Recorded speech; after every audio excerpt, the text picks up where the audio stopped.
Arranged marriage, and I chose the only doctor among a sea of CEO heirs. In our family's arranged marriage setup, I picked the only doctor among the next-gen heirs of powerful CEO families. But after the wedding, I slowly realized. Wasn't he just like that gentle doctor friend in those CEO romance novels, the one always getting dragged out of bed at midnight to treat the female lead? After witnessing it a few times with my own eyes, I gave up on the idea of trying to develop feelings for him. Seriously, who knows? One day I might end up competing with one of his CEO buddies over a girl. What I didn't expect was that he could read minds. For people like us, it wasn't surprising to know we'd eventually end up in an arranged marriage. After all, we've enjoyed so many privileges, it's only fair to give something back. I guess I was lucky. At least I got to choose who I married. Honestly, in our circle of young heirs, it didn't matter much to me who it was. Everyone knew these marriages were just for show, tools for business alliances between families. Still, given the choice, I wanted someone a bit more normal. One guy was still madly entangled with his first love overseas, nope. Another seemed to be playing some ridiculous cat-and-mouse game with his little canary mistress, also nope. And someone had just started seeing a celebrity actress, not happening. After going through all the options, I thought of Daniel Wilson. My few impressions of him were of a gentle, reserved man. Even his name sounded like it came straight out of a CEO romance plot.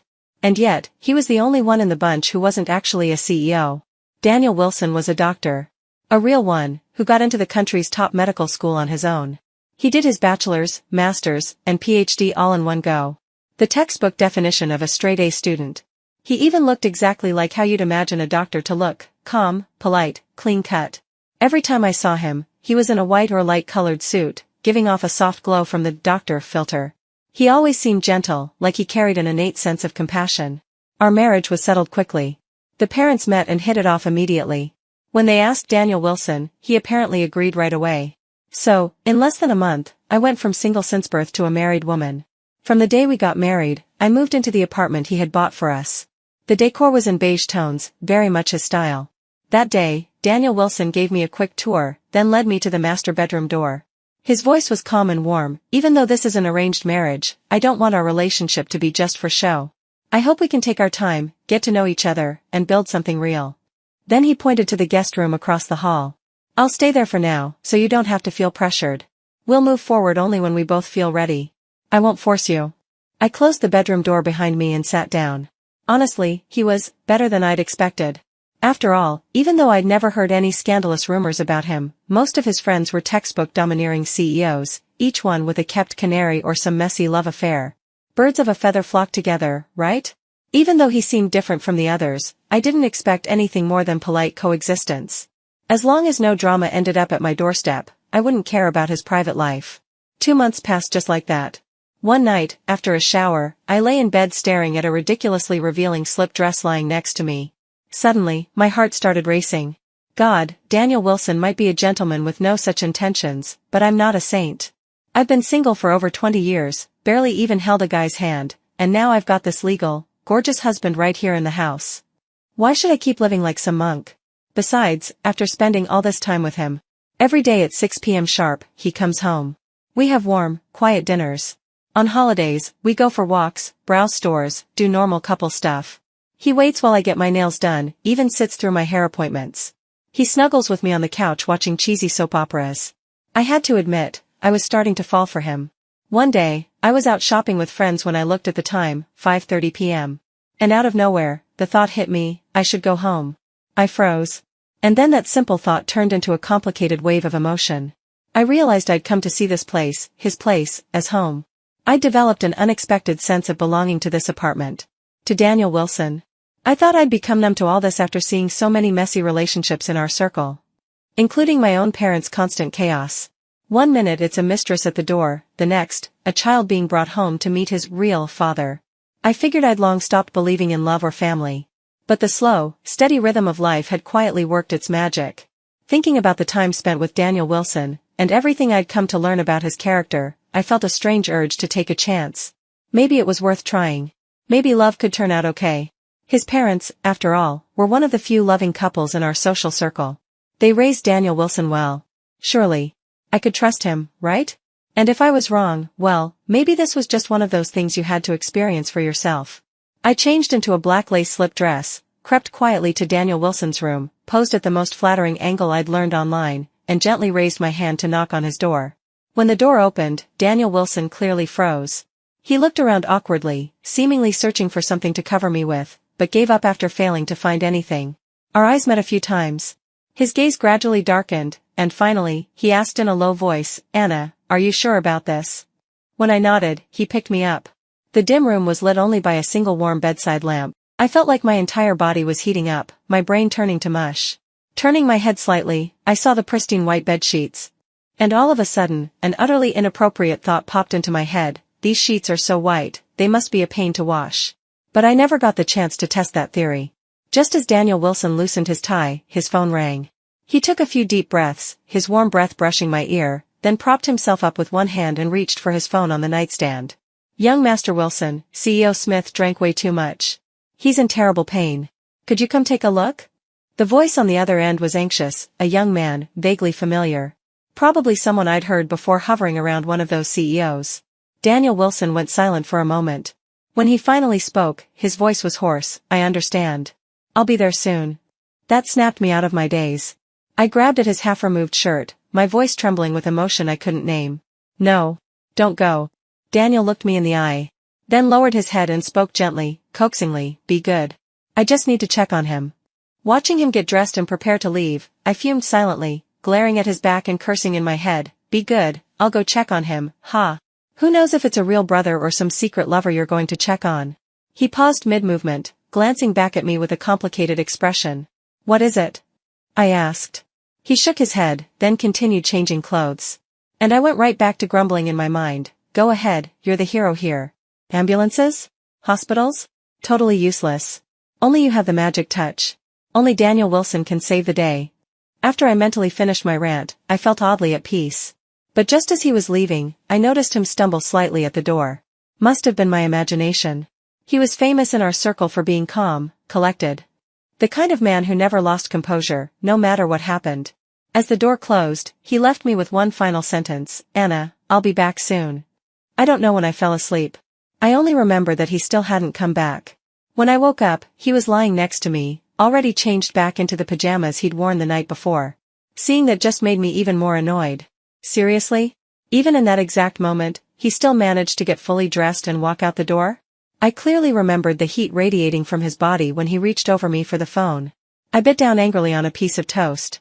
I didn't even notice when he came out, but when he saw my expression, Daniel Wilson chuckled softly. Then came up behind me and hugged me from behind, whispering near my ear, "I'm sorry. Robert Smith's been going through a tough time lately. He drank so much the other night that he had a stomach hemorrhage. I was just a little worried, so I went to check on him." What happened had already happened, and I didn't want to dwell on it. But later, as I watched a CEO drama on TV, the part where the male lead chases down the female lead who's trying to escape, and then she gets hurt, and he calls in his doctor friend for help. Something clicked in my head. All the CEO romance novels I'd read recently came flooding back. Wait a minute. Daniel Wilson really was just like that tragic doctor friend in those stories, always being dragged out at midnight to tend to the female lead.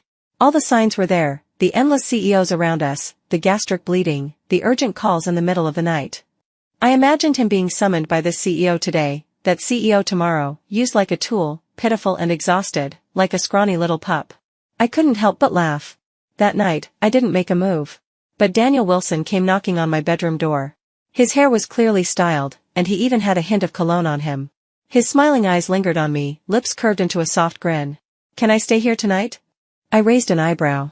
"What, no emergencies tonight? No one needs you to come play doctor?" He didn't answer. Instead, he cupped my face gently and leaned down to kiss me. His lips warm, lingering, and teasing. With last night's near miss, things went more smoothly this time. Until he took off his shirt. We both froze. Just in case the phone rang again, we instinctively glanced over at it. Then looked at each other.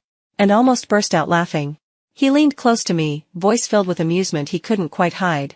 "I'm not leaving tonight." My face flushed red. Ugh, why did that sound like I was the one who couldn't wait? That night, I was reminded of a saying, "Don't judge a book by its cover." Daniel Wilson really was a good man. And I mean that objectively. He dedicated himself to researching treatment for a stubborn, still incurable illness. He had a mild temper, treated his family with love, his friends with sincerity, and me, with unwavering care and patience. But being a good person, comes with its own problems. You can't be everything to everyone. It wasn't the first time either. We'd be all set to celebrate an anniversary or go out together. And suddenly, a friend would call him. Not too frequently, but always at the worst moments. And every time, the assistants on the other end sounded even more panicked, even more pitiful. Sometimes it was a CEO who drank himself to a bleeding stomach. Other times, it was some domineering alpha who pushed his lover too far, left them pale and weak in bed. What could I do? They always made it sound like a matter of life and death. Was I supposed to say no? As much as I wanted to yell, why can't they just call an ambulance? Why does it have to be Daniel Wilson? Sure, I joked that he was like some overworked supporting character in a novel. But this was real life, not fiction. No police. No hospitals. Only Daniel. And even though he always rushed back to me after handling it, the mood was already ruined. The spark long gone. Today was our first wedding anniversary. Last night, I specifically asked Daniel Wilson not to let anyone interrupt us. His lab work had been progressing well lately, and he'd been working non-stop. Early mornings, late nights. Today was the rare chance for just the two of us to slowly stroll through the supermarket together. Last time, on my birthday, he'd come home early and cooked me a meal. I was shocked. It tasted just as good as the dishes our housekeeper with decades of experience made. And everything was exactly to my taste. Back then, when we first opened up to each other and handed over our hearts, we were excited by every holiday, big or small. But now, on this anniversary, we didn't want anything extravagant. Just two people, quietly shopping together, and making a cozy dinner at home. I sat at the table, watching Daniel Wilson bustling around the kitchen. For a moment, I felt dazed. A year ago, I never would have imagined my married life would turn out like this. Not dramatic, not wild, just warm and comforting. I walked over and hugged him from behind, wrapping my arms around his waist. He chuckled softly, just about to say something, when his phone rang. I pressed my lips into a line. After this past year, I was practically developing PTSD from the sound of his ringtone. I leaned against his back and listened. As expected, it was another assistant. The voice on the other end was panicked. "Young Master Wilson, please come quickly." My anger flared instantly. I bit my lip, snatched the phone from his hand, and asked, genuinely baffled, "Do you not know how to call an ambulance? Or are you incapable of driving him to the hospital yourself?" There was a long pause on the other end. After I hung up, I was still fuming. "That was Michael Davis's assistant, wasn't it? You know how many times he's called you? Even I can recognize his voice now. And that playboy, you actually believe he'd drink himself into a mess over some woman?"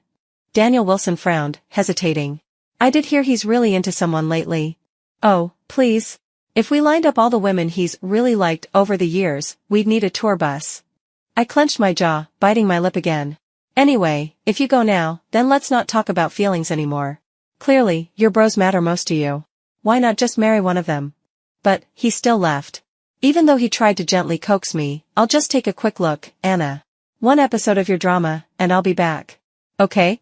Still, I couldn't hide my disappointment. My heart sank.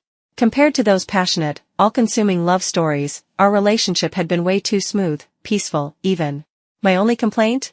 Was hoping the CEOs in our circle could be a little more reasonable. Like, seriously, you're grown men. Why are you still playing it, captive love and love that kills? And dragging Daniel Wilson into your drama? But I'd thought it through. Even though my rivals in love were these absurdly unexpected people, Daniel Wilson's attitude mattered more than anything. I'd already heard rumors in the circle. Some people faked illnesses to win sympathy. Some used it to manipulate their lovers. Others lied just to pull stunts at board meetings. After a while, you could start to tell who was real and who wasn't. And if I could, surely Daniel Wilson could too. I'm not some genius. I'm lazy when it comes to solving problems. If something's too difficult or I don't want to face it, I either accept it or run away. Take this marriage, for example. Who wants to marry someone they've barely met, barely spoken to? But I knew I didn't have the strength to fight back. And honestly, I didn't want to give up this life of luxury. A life where I didn't need to worry about money. So I accepted it, the easiest route. Daniel Wilson was kind. Life with him was pleasant. If I saw him only as a marriage partner, I might have been more than satisfied. I wouldn't care when he came home, or how many times his buddies pulled him away. But as someone I'd fallen in love with, I couldn't accept sharing him with his brothers. I didn't want to flinch every time that damn ringtone went off. I didn't want to live on edge, bracing for another call. So, when I said those things to Daniel Wilson, it wasn't out of spite. I'd already made up my mind. If something like this happened again, if he knew there was a good chance it was fake and still went anyway, if he kept enabling this nonsense, then that's it. Let's just be married in name only. No fuss. So much easier. On the way there, Daniel Wilson was clearly anxious. Ever since he married Anna Gray, he'd somehow been able to hear her inner thoughts. And until now, that had always helped him understand how she felt, happy or upset. But when he left just now, he heard nothing. He pressed on the gas, speeding toward the bar, desperate to confirm what was really going on with Michael Davis, so he could hurry home. When he arrived, he found Michael Davis sitting there, totally fine, leisurely sipping wine and flirting with some woman at his side. Daniel Wilson clenched his jaw, then turned and walked away. He wasn't unfamiliar with this behavior. Michael Davis was the type who played around like crazy, but once he actually liked someone, he'd spiral, over the top, dramatic, can't live without her, nonsense. That's why Daniel came. Just in case something was real this time. Even if it meant upsetting Anna. But Michael Davis spotted him and motioned for his assistant to stop him. Leaning back lazily on the couch, he gave a half smile and called out, "Seriously, bro? Daniel? You're leaving without even sitting down." Daniel frowned, eyes turning cold. "Michael Davis. Ever heard the story of the boy who cried wolf? Don't come looking for me again. Even if one day, something really happens to you." "Come on, man," Michael Davis said, still slouched like a degenerate. "It's been ages since we hung out. You never come out anymore since you got married. I had to find a way to get you here. What, your wife keeping you on a short leash now?" Daniel shot him a sharp glare. Only then did Michael Davis finally sit up straighter. Daniel Wilson had always been known in their circle as the kind of guy with a bottom line. So long as you didn't cross it, he was mild-tempered and easygoing. But this was the first time Michael had seen him this furious. After a long silence, Daniel brushed past the assistant holding him back and left. He only said one thing, "She's my wife. Don't talk about her like that." After he left, the assistant hesitated, then mumbled, "Actually, young Master Wilson's wife." She kind of figured the whole thing was fake. She really didn't want him to come. For once, even Michael Davis looked embarrassed. No wonder Daniel had been so angry. So he'd actually fought with his wife because of him. The assistant added, "Today was their wedding anniversary, I think." In the dim corner of the bar, Michael Davis put down his glass. He muttered under his breath. The assistant leaned in and heard him say, "Shit. I really am an asshole." When Daniel Wilson returned, I was sitting in the living room, acting like nothing happened. He tried to hug me, but I stepped aside. He looked at me with those gorgeous eyes, making a pitiful expression. But I ignored him completely. After dinner, I went to take a shower. When he tried to follow me back into the room, I stopped him. Then pointed to the guest room across the hall, which hadn't been used in ages. "I had someone come clean it today," I said calmly. "Since this is just an arranged marriage, there's no need for unnecessary closeness. We'll put on a good show for outsiders, that's all." I raised an eyebrow. "If you think that room is too small, I can move in there. You can have the master bedroom. After all, you bought this apartment."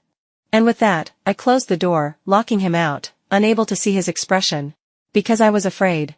I'd soften if I did. Back in my room, I let out a long sigh. The more I thought about it, the more wrong it felt. Every time I saw him, my emotions were stirred again. If that was the case, then maybe it was better not to see him at all. I never realized I had such impressive willpower. That very night, I bought a plane ticket and packed my bags. I didn't even know what exactly I was running from, but I left quietly at dawn, dragging my suitcase behind me. To keep him from interfering with my trip, I left a note telling him not to look for me. This time, he actually listened. Not a single message. Not even one call. I lay back on a beach chair, sunglasses on, silently admiring the beautiful men walking past one by one. Now this is what life should be about. Just as I was thinking that, my phone buzzed. My gut told me it was a message from Daniel Wilson. But I didn't look at it. My attention was stolen by someone walking by. Perfect body, muscles toned exactly to my taste. I secretly lifted my sunglasses a bit higher. And that's when I saw, he had that bronzed skin I loved, but his features were East Asian. Shoulder-length wavy hair, wild and carefree. In short, from his hair to his face to his build and even skin tone, he was exactly the type I always described when people asked what I liked. Completely different from Daniel Wilson. Daniel had pale skin, an air of scholarly elegance that practically screamed, refined and reserved. He even wore gold-rimmed glasses most of the time, like a character from a novel. I was still spacing out when the guy stopped right in front of me. Flashing a big, bright smile, he asked, "Hi, can I get your contact info?"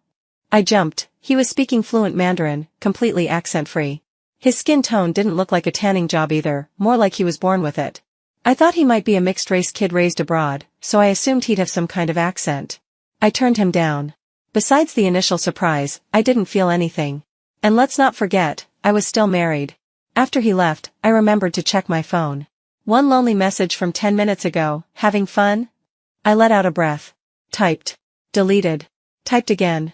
Finally, I sent just 2 words, pretty fun. A few days passed. My anger had mostly cooled down. But I knew, if I just went back to Daniel Wilson like nothing happened, this cycle would repeat itself again and again. And the worst part? I liked him. And I couldn't even pin the blame for this situation entirely on him. In the hotel lobby, I looked helplessly at the grinning man beside me. As soon as I'd walked in, I saw him sitting on the lobby sofa. He'd come over quickly, and that's how I found out. He was staying in the same hotel. My head was still full of Daniel Wilson. I didn't have the bandwidth to deal with this guy. When we parted at the elevator, he grabbed my sleeve and gave me his usual lazy smile. Why not? He asked. I raised my hand, the one with the ring, and said, I'm married. Then paused a beat before continuing, and besides, I don't like people with the last name Davis. He didn't react at first. But when he heard the second half, he burst into uncontrollable laughter. I can change my last name. Seriously, it's no big deal for me. He leaned in close, whispering in my ear, besides, I could totally be your little secret lover. Who told me to fall for you at first sight? Seeing my face twist into an indescribable expression, he finally backed off, scratching his head. Alright, I'm just messing with you. But hey, since we're fated to meet, let me do you a favor. I looked at him, confused. He winked at me and walked away without explaining. Still, I breathed a sigh of relief. Looks really aren't everything. Take Eric Davis, for example. Sure, he was exactly my type on the outside, but his personality was a handful and a half. I turned to head back to my room. And suddenly froze. At the end of the hallway, right in front of my door, was Daniel Wilson.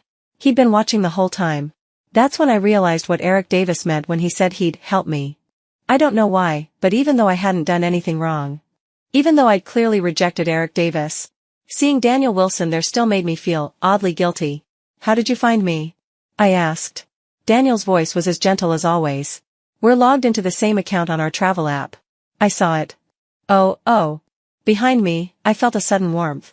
Eric Davis had come up and wrapped his arms around me. He whispered by my ear, so, Anna, not gonna tell me who that guy is? I knew it. Just someone who tried to hit on me. I turned him down. Makes sense. Anna's so charming, the moment I'm gone someone's already after you. Hey! I nudged him. You're being way too much. Get off me, it's hot. And in that moment, I realized something new about Daniel Wilson. He wasn't always the calm, mild-mannered gentleman. He could be calculating, too. He used my guilt, seized the moment, and expressed his displeasure in his own way. I vaguely heard him whisper, Anna, I'm not letting go of you. We ended up spending a few days together. During that time, we even ran into Eric Davis again. While Daniel Wilson went to get drinks, Eric strolled up beside me, eyebrow raised. So? Pretty effective, huh? I gave him an unimpressed side eye. How did you even know? He smirked. Please. I've seen plenty of guys chase after their girlfriends post-fight. The moment he stepped out of that elevator and saw us, I knew. From the other end, Daniel Wilson glanced back, caught us right in the act. I shut my eyes, my head starting to ache. And of course, Eric Davis still couldn't resist. He winked at me and whispered, just loud enough for me to hear, sis, don't forgive a man too easily. He needs to feel threatened, that's how he learns to treasure you. By the time Daniel returned, Eric had disappeared. I was still trying to figure out how to explain it, but he didn't ask a single question. He handed me my drink, took my hand naturally.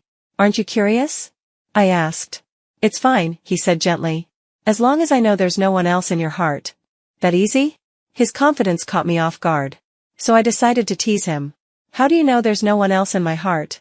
Daniel lifted the hand he was holding and placed a gentle kiss on the back of it. Because I just know. TCH. I rolled my eyes in my head. If I'd met that other guy first, who knows? He was totally my type. What if? My thoughts came to a screeching halt. Because Daniel suddenly gave me the saddest puppy dog eyes I'd ever seen. Oh God. It scared me for a second. I thought he could actually hear what I was thinking. On the flight home, Daniel reached over and took my hand. Interlacing our fingers, slow and firm. His face was filled with happiness. I softened instantly, not wanting to ruin the peaceful moment. But the closer we got to home, the more all those worries crept back into my mind. Daniel, I mean it. If you keep avoiding this, things like that will just keep happening. We fell silent again, not saying a word on the ride home. Once we got out of the car, in the elevator, Daniel Wilson set down the suitcase and took my hand again. His eyes were serious. Anna, I'll take care of it. I promise. I won't let anyone else interfere with our life or our relationship. Just as he finished speaking, ding, the elevator doors opened. We both jumped. Right outside was someone sitting on the floor in a hoodie, the hood pulled low over their face. The moment they heard the elevator, they shot up and pushed the hood back. It was Michael Davis. Excited, he reached out to grab my sleeve. But Daniel blocked him before he could touch me.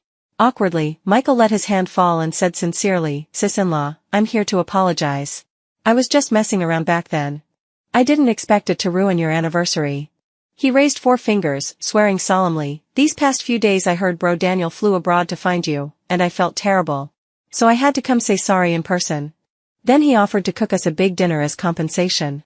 Honestly, we were exhausted after the flight. And besides, I knew he wasn't the real problem, just the final straw. To my surprise, his cooking was actually amazing. Michael Davis held his chin high, pride written all over his face. Of course. Back in the day, I trained for months with bro Daniel. A single glance from Daniel, and he shut up immediately. After that day, things between us returned, more or less, to how they were. We were still sleeping in separate rooms. But I noticed Daniel had started turning down more calls. He'd begun learning to tell which ones were truly urgent and which ones weren't. And I softened too. He explained that sometimes, he did suspect they were lying, but he was afraid. What if just once, it turned out to be real, and something terrible happened because he didn't go? Also, he always dressed so irresistibly at night, half teasing, half pitiful, whispering, "Anna, can we sleep together tonight?" Maybe I really am a shameless woman. Wow, never thought Daniel Wilson would go this far just to win his wife back. My best friend Linda nearly fell off her chair laughing. But hey, what can I say? He's always liked you. How could he bear to let you go? I blinked. Huh? Liked me? Linda froze mid-laugh. You're kidding, right? You didn't know he liked you. Remember that time you had a fight with your parents and ran out? We were out having dinner with a few families. You called me, and he overheard. Didn't even say goodbye, he dragged me with him to come get you. I thought you asked him for help. Nope. And once we got there, his eyes didn't leave you for a second. It was obvious. Oh, and remember when we were away at college? You didn't want to go home that weekend but you kept craving pineapple cakes from that shop near the gate. I brought one back for you, but actually, the store had already closed down. He made it. Didn't I even tell you at the time, a certain someone who likes you made this? I thought you were just joking, like you always do. My voice got quieter and quieter. Linda looked at me like I was a lost cause. Sis, Daniel Wilson's been putting in effort for years. Good thing the ending's turning out okay. Her words brought back memories. That pineapple cake really was different from the stores. Wrapped up tightly, with heat packs tucked inside. It was still warm when I opened it. And I remembered that night I ran away from home. I was only 16. I don't even remember what the fight was about. But suddenly, I could picture it clearly. Linda came rushing over to hug me, and someone gently draped a still warm coat over my shoulders. It had Daniel Wilson's warmth on it. Back then, I hadn't noticed. I'd been drowning in my own emotions. After we landed and returned home, Michael Davis's unfinished sentence popped back into my head. So that's what he meant. The more I thought about it, the more my heart ached. And I felt guilty. He'd done so much for me, quietly, patiently. And yet, I'd considered walking away, over this or that moment of frustration. That night, he caught me zoning out. He tilted my chin up with one hand, forcing me to meet his gaze. His eyes were full of laughter and satisfaction. Just like his voice, hoarse and soft, "Anna, you're spacing out now." His Adam's apple bobbed. Even the way he said Anna was sticky and full of affection. I looked at him seriously. "Daniel, I like you. Do you like me?" The arm he had around my shoulders suddenly tightened. His expression turned serious. And without the slightest hesitation, he replied, "Yes. I really, really do." Later that night, just as I was drifting off to sleep, I saw the first pale light of dawn creeping across the sky. That night really was magical. Because I got pregnant. Daniel Wilson was over the moon. So anxious, he practically refused to go to work. He wanted to stay home and guard me all day. I had to push him off me, exasperated. I called Linda to come stay with me. "You, go to work." Linda laughed so hard when she heard the news. But honestly, she wasn't much better than Daniel. She came over every day, plastering herself to my barely showing belly, cooing, "Baby, I'm your godmother." Got it. I held my forehead. He's not even out of embryo stage yet. I only discovered his mind-reading ability by accident. It was my first pregnancy. I had no experience, and I was terrified. What if I bumped into something? Tripped? I was being overly careful about everything. That day, he was cooking while I went to shower. But I forgot to bring clothes. As I stood there thinking about all the inconveniences since I got pregnant, I started feeling emotional. A little aggrieved. I didn't make a sound. But suddenly, he rushed to the door. "Wife. I brought your clothes, don't catch a cold." I blinked. How did he know? A strange thought popped into my head. Could he actually hear my thoughts? To test it, I walked to the side and thought, if only I had that thick purple robe from the wardrobe. A moment later, I opened the door. And there it was in his hands. After he admitted it, he didn't even look fazed. Meanwhile, I was already internally screaming. I started remembering all the times I'd ogled his figure in silence, all the spicy scenarios I'd imagined while reading certain books. It was like my entire browser history had been exposed. I wanted to cry. He turned slightly and hugged me from the side. "Hey, it's okay. I didn't see anything." He said it so sincerely. But I still caught a trace of amusement in his voice. I immediately slapped a hand over his mouth, huffing, "Don't say another word." When we first got married, Daniel Wilson's parents didn't visit often. But every time we went back to their old house for dinner, they treated me incredibly well. I noticed the dining table was always filled with all my favorite dishes. And when we left, they would pack up heaps of gifts for us to take home. After I got pregnant, Daniel's parents started visiting more frequently. Each time, they brought bags full of nutritional supplements. When it was time to leave, they always lingered reluctantly by the door. Surprisingly, my own parents started visiting more too. Though they hadn't divorced, they pretty much lived separate lives. Barely seeing each other even once a year. And yet, during my pregnancy, they actually came together to see me more than once. Maybe there really is something to the idea that grandparents love their grandkids more than their own children. After my daughter was born, she was absolutely spoiled by all four grandparents. Like a fragile treasure they were afraid to drop or melt. Held in their hands like she was made of sugar and glass. She was pampered to the point of being completely lawless. Then there were Linda and Michael Davis, too. Constantly coming over, begging her to call them godfather and godmother. In the end, Daniel and I had no choice but to play the role of strict tiger mom and tiger dad. We had to at least prevent her from becoming completely wild, right? Or so we thought. One day, after a shopping trip with Linda, I came home. Only to find my daughter holding a dripping ice cream cone. Daniel Wilson was right beside her, whispering, "Don't let mommy find out, okay?" Linda cleared her throat kindly. Both the big one and the little one turned to look at me. Frozen like statues. The ice cream was melting, dripping down her hand. My daughter didn't hesitate at all.